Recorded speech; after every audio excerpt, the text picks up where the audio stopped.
सोने की फी तुला कीमत में 43,600 रुपए की बड़ी कमी रिकॉर्ड की गई है और ये सोने के नर्ख में पाकिस्तान की तारीख की सबसे बड़ी कमी भी है।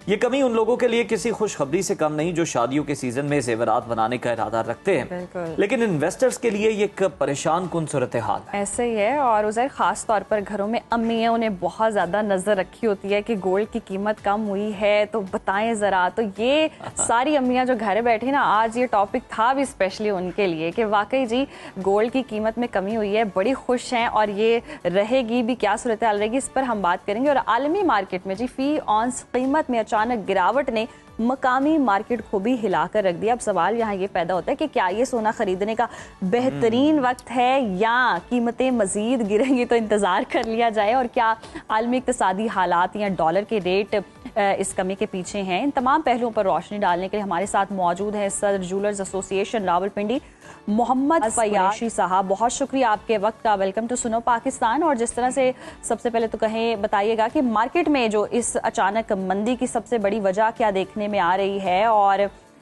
जो सबसे अहम सवाल है कि ये अभी ये जो कमी का सिलसिला है ये जारी रहेगा या यहीं थम जाएगा। जी अस्सलाम वालेकुम, बहुत शुक्रिया, थैंक यू सो मच आपने मुझे ये लिया। पहले और हर दफ़ा आप जो सुनो टीवी है ये इस गोल्ड की जो मार्केट की फ्लक्चुएशन है इस पर भरपूर नज़र रखती है और अपने जो लोग व्यूअर्स हैं उनको देखने के उनको बर वक्त उसकी इतला भी देती है। अच्छा, जो इम्पोर्टेंट आपने भी क्वेश्चन किया है मैं उसका थोड़ा सा रिप्लाई करूँगा। एक्चुअली जो मार्केट में इंटरनेशनल मार्केट के अंदर जो इम्पैक्ट आया और एकदम जो इंटरनेशनल मार्केट ड्रॉप हुई है, ये आ गई थी $4,300 पर आउंस के ऊपर आ गई थी। अभी रिसेंटली फिर थोड़ा सा ये बेहतर हुई है, $100-150 ऊपर गई है और इस टाइम पे भी इंटरनेशनल मार्केट जो ट्रेडिंग कर रही है वो 4,572 मतलब $4,572 के ऊपर एक आउंस के ऊपर इस टाइम पे इंटरनेशनल मार्केट जो इस टाइम पे ट्रेडिंग कर रही है गोल्ड की। इसमें जो सबसे बड़ी इंपॉर्टेंट बात थी कि जो ये क्यों हुआ इंटरनेशनल मार्केट के अंदर, ये बेसिकली एक पैनिक क्रिएट हुआ।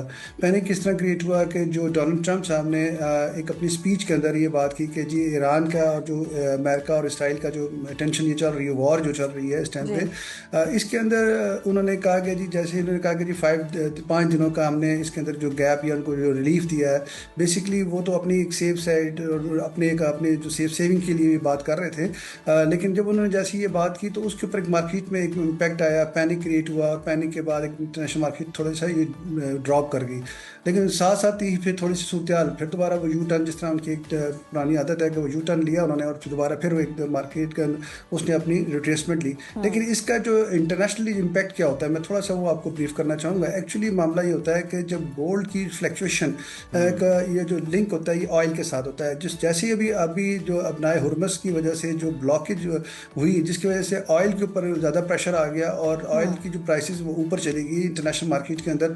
आपने देखा होगा कि रिसेंटली ये ट्रेडिंग ऑयल के ऊपर जा रही थी, वो 100 प्लस जो मार्केट जा रही थी इंटरनेशनल मार्केट ऑयल के अंदर।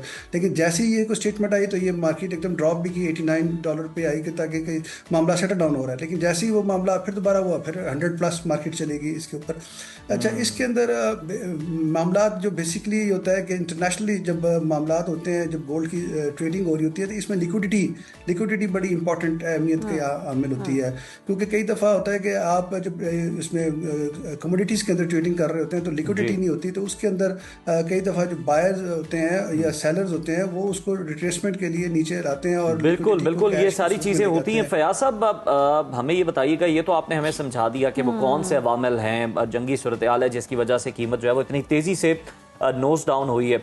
हमें ये बताइएगा कि क्या इन कीमतों पे जो सेलर होता है उसका क्या रुझान होता है, क्या वो उसको होल्ड करता है गोल्ड को या फिर ये आसानी से दस्तयाब होता है मार्केट के अंदर? अच्छा, इसमें मैं आपको थोड़ा सा एक बात ये कहूँगा कि आपके जो लिसनर हैं उनको एक बात कहना चाहूँगा कि देखें जो गोल्ड की ट्रेडिंग, देखें दो चीज़ें हैं। एक आप जो ऑर्नामेंट्स परचेज करते हैं और एक गोल्ड की ट्रेडिंग करते हैं, जिसमें गोल्ड की ट्रेडिंग के अंदर लोग जो सेविंग करते हैं, जिसको लोग हम कहते हैं कि ये सेव इन्वेस्टमेंट्स है, तो उसके अंदर जो वो लोग इन्वेस्टमेंट करें जो सेविंग के सूरत में जिनकी अपने पास रिजर्व के अंदर सेविंग अपनी पड़ी है। लोग क्या करते हैं, घर बेचते हैं, प्रॉपर्टी बेचने के बाद या गाड़ी बेचने के बाद पकड़ दकड़ करने के बाद गोल्ड या सिल्वर परचेज कर लेते हैं।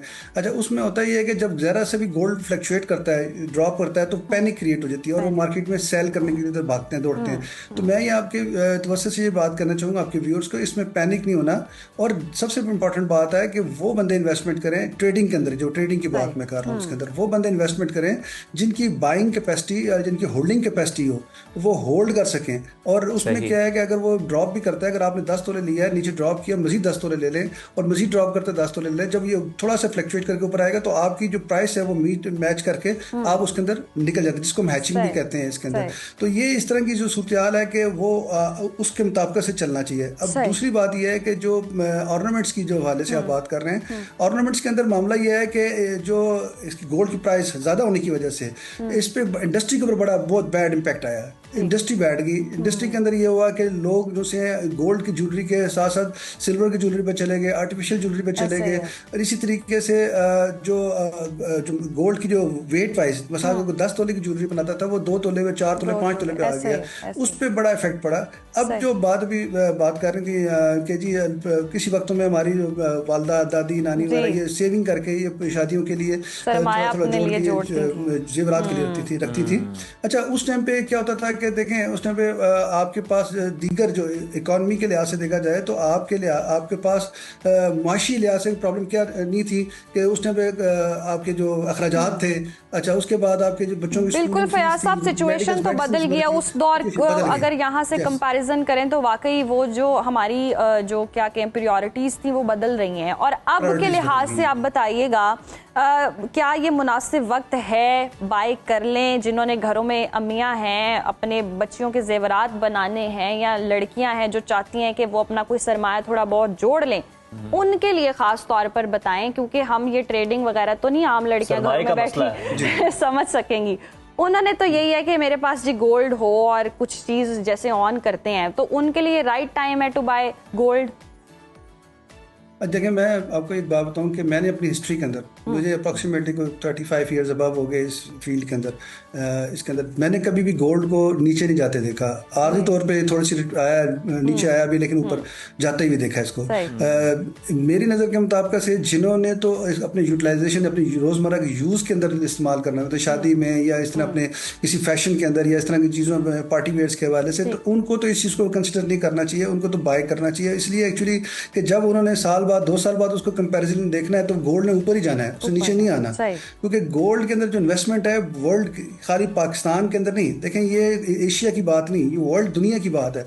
जो सेंट्रल बैंक्स जो है वो गोल्ड बाइंग करते हैं। सेंट्रल बैंक गोल्ड बाइंग करते हैं इसलिए करते हैं कि वो अपने रिजर्व्स में रखते हैं। जब रिजर्व्स में रखते हैं तो हमेशा गोल्ड की एक वैल्यू है, क्योंकि इक्वलेंट टू गोल्ड करेंसी ने प्रिंट होना है। तो गोल्ड ने तो बेसिकली मैंने तो कभी तक आज तक इसको नीचे जाते नहीं देखा। तो मेरी तो सजेशन यही है कि जब आपको मौका मिले तो आप डेफिनेटली इसमें नहीं, अब वो हम इस मौके की तलाश में है कि ये आगे सस्ता होगा ना, वो फिर रिग्रेट न रह जाए कि अभी हमने खरीद लिया और फिर कल परसों फिर और सस्ता हो गया तो घर में तो परेशानी हो जाएगी कि ये मैंने क्या कर लिया, हाँ सदमे से नींद नहीं आनी। नहीं, आप बात ठीक कह रही हैं, लेकिन एक्चुअली मैंने पहले आपको जैसे बताया ना कि वक्ती तौर पे तो ये पैनिक हो सकता है, लेकिन जब लॉन्ग टर्म आप जाके देखते हैं ना इसको तो फिर ये नीचे नहीं आता। हाँ, ये क्योंकि इसने जब किसी ने शादी के लिए लेना है, परचेज करना है, तो डेफिनेटली उसको यूज़ होना है, उसको इस्तेमाल करना है साल बाद 2 साल बाद जब उसको कोई ज़रूरत होनी है। उसके लिए गोल्ड ने इस्तेमाल हमेशा, देखें हम कहते हैं कोविड के अंदर गोल्ड ने जो इंडस्ट्री थी इसने सपोर्ट किया इकॉनमी को, मुल्क को, कि उस टाइम पे सारा बैंक हर चीज़ बंद हो गई थी, तो जो इस इंडस्ट्री ने सपोर्ट किया, लोगों के पास जो रिजर्व थे उन्होंने बेच के अपने उस टाइम के मामलात को यूटिलाइज़ किया, ज़रूरत ज़िंदगी को पूरा किया। तो अभी भी इसको लॉन्ग टर्म इन्वेस्टमेंट के लिहाज से जरूर देखा जाए, short term long term investment के लिहाज से भी, और हर दौर के अंदर जी ये बड़ी ज़रूरी है ये धात। हमें ये बता दें लास्टली, क्या ये ट्रेंड जो हम गिरावट का देख रहे हैं ये थोड़ा और चलेगा या चंद दिनों बाद कीमतें दोबारा रिकॉर्ड सतह पर बढ़ सकती हैं? देखें, इसका जो मुझे बज़ाहिर जो हमारी अपना जो एनालिसिस है, जो मेरा अपना तज्जिया है, तो उसके तहत तो थोड़ा बहुत फ्लक्चुएट हो सकता है ये गोल्ड थोड़ा बहुत। जैसे अभी देखें, अभी इन दिनों में $400 मार्केट नीचे आई थी, $400 मार्केट नीचे आ गई थी, जिसकी वजह से 43,600 तो आपने बताया जो, लेकिन ये इससे भी ज़्यादा नीचे चला गया था। गोल्ड की प्राइस इस टाइम पर जो हो रही थी 4,68,000 के करीब करीब ये चल रही थी, लेकिन आज थोड़ा सी क्योंकि ये ऊपर चला गया मार्केट, तो लाजमी बात है ये इस टाइम मेरे हिसाब से, क्योंकि ओपन ईद के बाद प्रॉपर वाली उस तरह मार्केट्स खुली नहीं है, तो 4 लाख तकरीबन 86 के अराउंड ये अभी आज इन दिनों में चलेगा प्राइस अभी ना। तो जो इसके हवाले से अगर आप देखते हैं डाउनफॉल की तरफ, तो मे भी हो सकता है कि $100-200 या $300 नीचे रिट्रेसमेंट के लिए, लिक्विडिटी के उठाने के लिए, क्योंकि मामला दो चीज़ें हैं। देखें इंडस्ट्री के ऊपर जो इफेक्ट कर रहा है कि ये ट्रेडिंग जो भी आप कह रहे हैं ट्रेडिंग, ये जो जितनी भी ट्रेडिंग होती है ये फ्यूचर के हवाले से होती है। यहाँ पर इंटरनेशनल मार्केट के अंदर जो भी सौदे होते हैं वो फ्यूचर को प्रेडिक्ट करके करते हैं, ठीक है। उसका लेकिन इम्पैक्ट आ जाता है लोकल इंडस्ट्री के ऊपर, लोकल इंडस्ट्री भी उस पर सफर करती है। सही, लोकल इंडस्ट्री पर इम्पैक्ट आता है, वो फिर सफर करती है। बहुत शुक्रिया, बहुत इंटरेस्टिंग गुफ्तगू हुई है।